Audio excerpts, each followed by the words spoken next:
Welcome everyone. Today we tell the story of a young girl from Pakistan.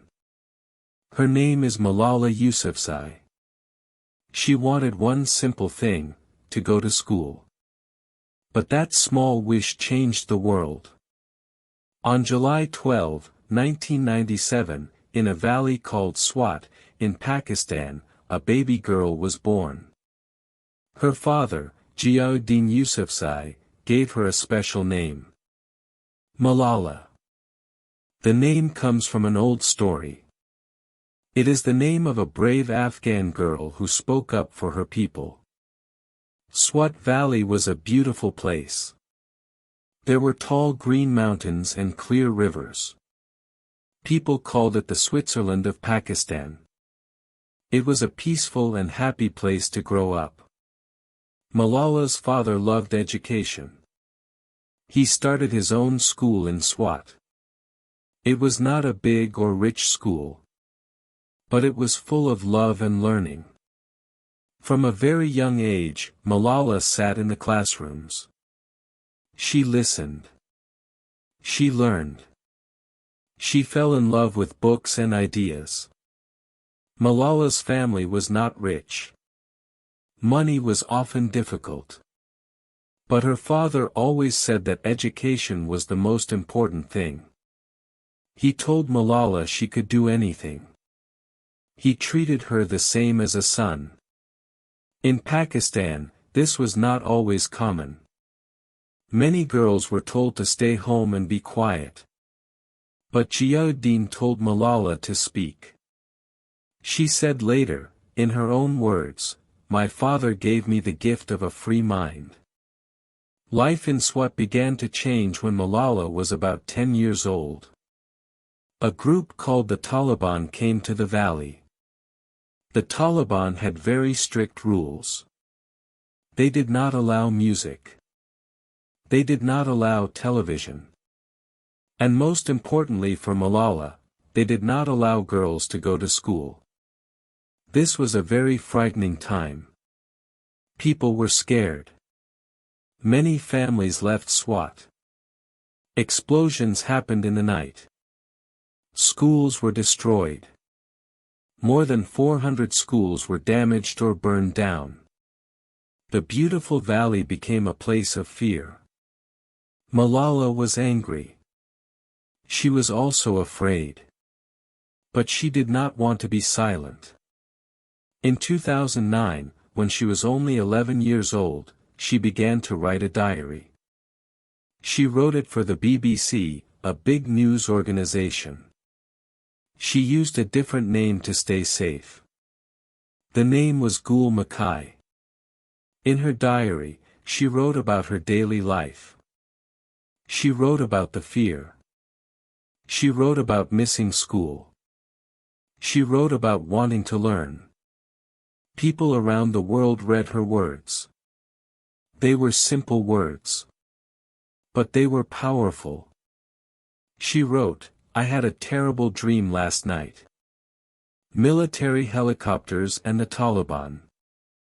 I was afraid going to school because the Taliban had issued a decree banning all girls from attending schools." These words touched people's hearts.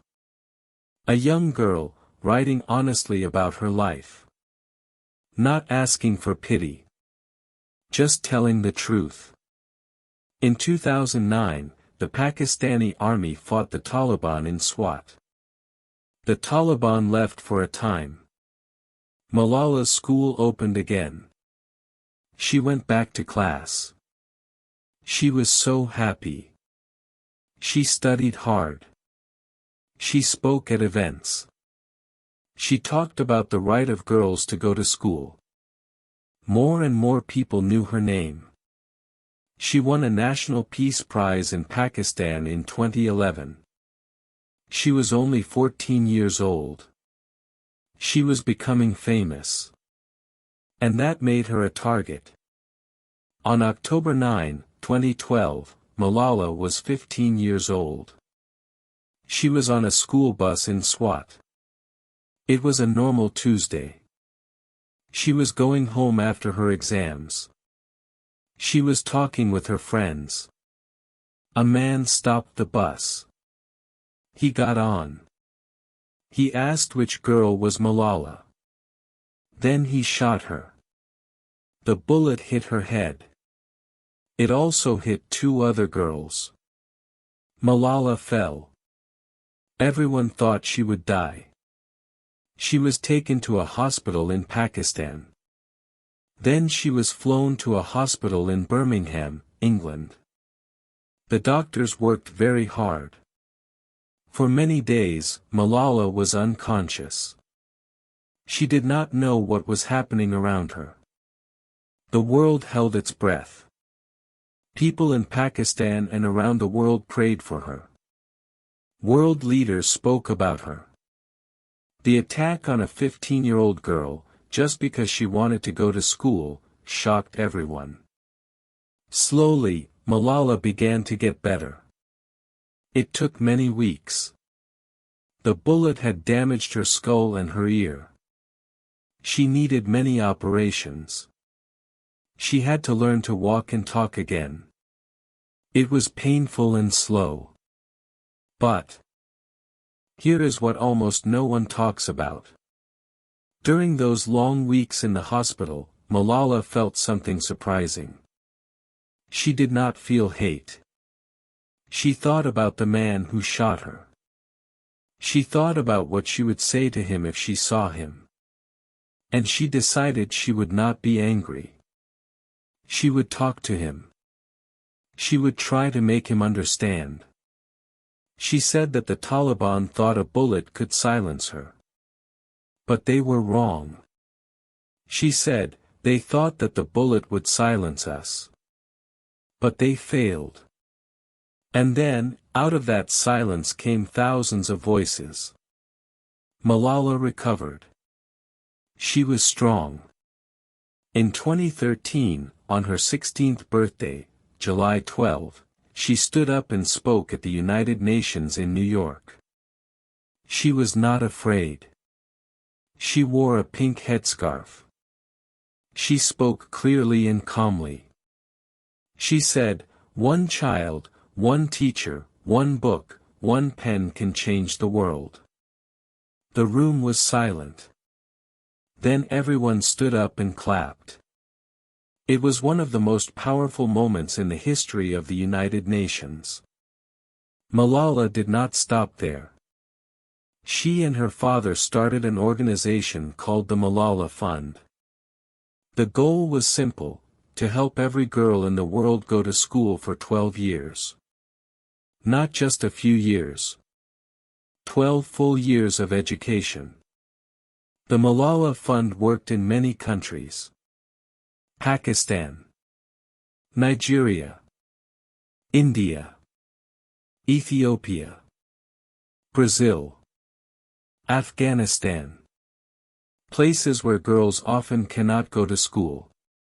Places where girls are told their education does not matter. The fund helped build schools. It helped train teachers. It helped change laws. In 2014, something incredible happened. Malala was only 17 years old. She received the Nobel Peace Prize. She was the youngest person in history to receive this prize. She shared it with Kailash Satyarthi, an Indian man who also fought for children's rights. At the Nobel ceremony in Oslo, Norway, she wore a beautiful white and pink dress. She spoke about children everywhere who do not have the chance to go to school. She spoke about girls who are told they are not important. She spoke about the power of one voice.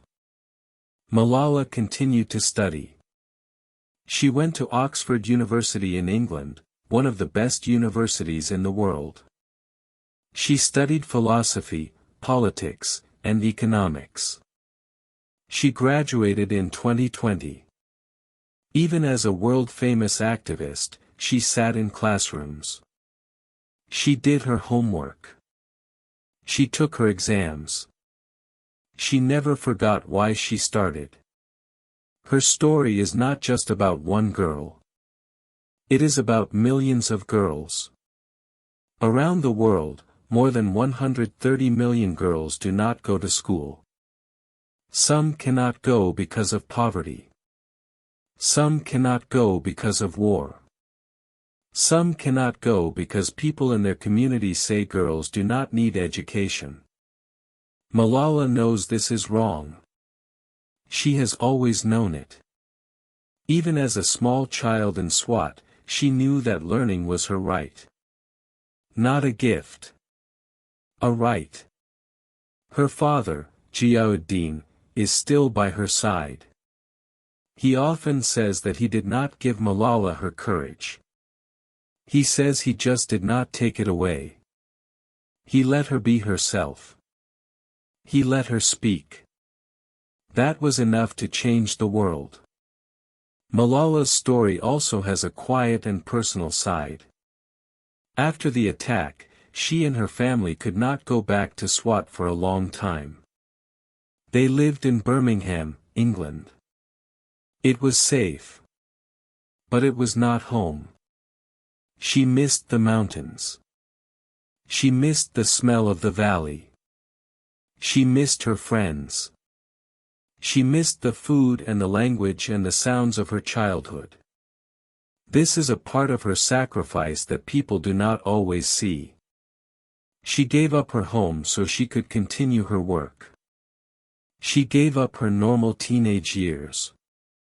While other girls her age were thinking about small daily things, Malala was speaking to presidents and kings. It was not always easy. She was still a young person. She still had doubts and fears and difficult days.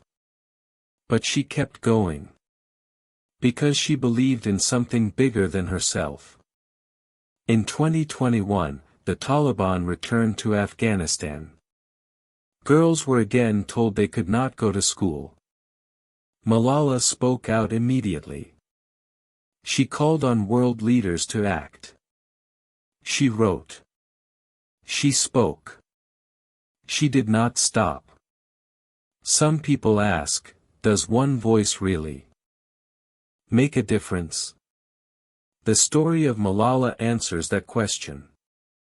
One girl in a small valley in Pakistan started writing a diary. She told the truth about her life. And the world listened. One voice started a movement. One voice helped create the Malala Fund, which has reached millions of girls. One voice stood at the United Nations and reminded the world that education is not a luxury. It is a right. So what can we learn from Malala's journey? First, we learn that courage is not the same as having no fear. Malala was afraid. She knew the danger. But she spoke anyway. That is true courage. Doing the right thing even when it is hard. Second, we learn that education is powerful. The Taliban tried to stop girls from learning because they were afraid of educated women. They knew that knowledge gives people power. Malala understood this too. That is why she fought so hard. Third, we learn that one person can make a difference. You do not need to be rich. You do not need to be old. You do not need to be famous. Malala was an 11-year-old girl writing in a diary. That was enough to start something big. And finally, we learn about forgiveness. Malala did not fill her heart with hate after the attack. She chose to use her energy for something better.